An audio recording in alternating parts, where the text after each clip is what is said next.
اور کوئی ایسی جگہ کہ جس کی وجہ سے خود انہیں شرمندہ ہونا پڑے، یا ان کے اپنے ان کی وجہ سے شرمندہ ہو، یا سارا معاشرہ بے شرم ہو جائے۔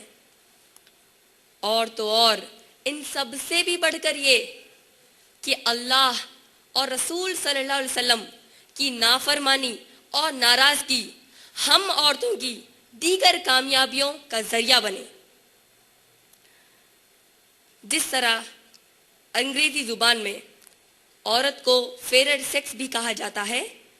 اور اردو میں صنف نازک بھی کہتے ہیں، اسی طریقے سے عربی زبان میں، عربک لینگویج میں عورت کو مرأتن اور امرأتن کہا گیا، جس کا معنی ہے کوئی لبھانے والی چیز یا ایسی چیز جس سے دل کو تسلی ملے۔ عربی زبان میں عورتوں کو نساء بھی کہا گیا، جس کا معنی ہے پیچھے چھوڑ دی جانے والی چیز۔ عرب عورتوں کو نساء اس لیے کہتے کیونکہ یہ لوگ عورتوں کو گھروں میں چھوڑ کر میدان جنگ میں جاتے، وہاں دشمنوں سے لڑتے اور پوری کوشش کرتے کہ چاہے خود کی جان چلی جائے تو پرواہ نہیں، لیکن دشمن ان کی عورتوں تک آ کر ان کو کوئی نقصان نہ پہنچائے۔ تو گویا عورت کو نساء اس لیے نہیں کہا گیا کہ اسے کوئی ڈیگریڈڈ چیز یا گری ہوئی نظر سے دیکھا جا رہا ہے، بلکہ نساء اس لیے کہا گیا، پیچھے اس لیے چھوڑا گیا تاکہ خود سامنے رہ کر پیچھے والی چیز کی حفاظت کی جائے۔ اب آئیے دیکھتے ہیں کہ کامیابی سے مراد کیا ہے۔ اگر ہم عربی زبان کا جائزہ لیں تو عربی زبان میں اکثر کامیابی کے لیے فتحن اور فلاحن کے الفاظ کا استعمال ہوا، اور اگر ہم قرآن مجید کا جائزہ لیں گے تو قرآن مجید میں بھی اکثر فتحن اور فلاحن کے لفظ کا استعمال ہوا کامیابی کے لیے۔ لیکن ایک خاص بات جو غور کرنے کے قابل ہے وہ یہ ہے کہ جب کبھی اللہ سبحانہ تعالیٰ نے قرآن مجید میں فتحن کا لفظ استعمال کیا تو اس سے مراد دنیاوی کامیابی ہے، اور جب کبھی اللہ سبحانہ تعالیٰ نے فلاحن کا لفظ استعمال کیا تو وہ آخرت کی کامیابی ہے۔ اس کا معنی یہ ہوا کہ جب کبھی ہم قرآن مجید میں فلاحن کے لفظ والی آیات پڑھتے ہیں تو معلوم ہوتا ہے کہ اسلامی تعلیمات کی بنیاد پر ہم اگر عمل کریں گے تو اللہ سبحانہ تعالیٰ ہم کو آخرت میں کامیابی کا وعدہ کرتا ہے۔ مثلا توحید کا عمل، رسول کی اتباع، معروف پر ابھارنا، منکر سے رکانا، نماز پڑھنا، روزے رکھنا، حج کرنا، یہ سب ہمارے جو اعمال ہے اس کی ادائیگی اگر ہم کریں گے تو اللہ سبحانہ تعالیٰ ہم کو آخرت میں کامیاب ہونے کا وعدہ کرتے ہیں۔ لیکن میں آپ سب کو سب سے پہلے یہ واضح کرنا چاہتی ہوں میری تقریر کو آگے بڑھانے سے پہلے کہ آج کی میری اس تقریر میں آپ کو فلاحن کی کامیابی یعنی آخرت کی کامیابی کی طرف زیادہ توجہ اور یاد دہانی کر دوں گی، نصیحت کر دوں گی، نہ کہ فتحن والی دنیاوی کامیابی کے۔ مجھے بڑا تعجب ہوتا ہے اور اس سے کئی گنا زیادہ افسوس ہوتا ہے کہ جب کبھی ہمارے ذہنوں میں کامیابی کا تصور آتا ہے تو ہمارے ذہنوں میں صرف فتحن والی کامیابی رہتی ہے، یعنی دنیاوی کامیابی رہتی ہے، اور آخرت کی کامیابی کا تصور ہی نہیں رہتا، جس کی وجہ سے ہم دیکھتے ہیں کہ لوگ بڑی آسانی سے دنیا میں نام، دنیا میں پیسہ، دنیا میں شہرت کے خاطر اللہ اور رسول صلی اللہ علیہ وسلم کی اطاعت کو چھوڑ کر اللہ کی پسند ناپسند، اللہ کی رضا اور ناراضگی کا لحاظ کیے بغیر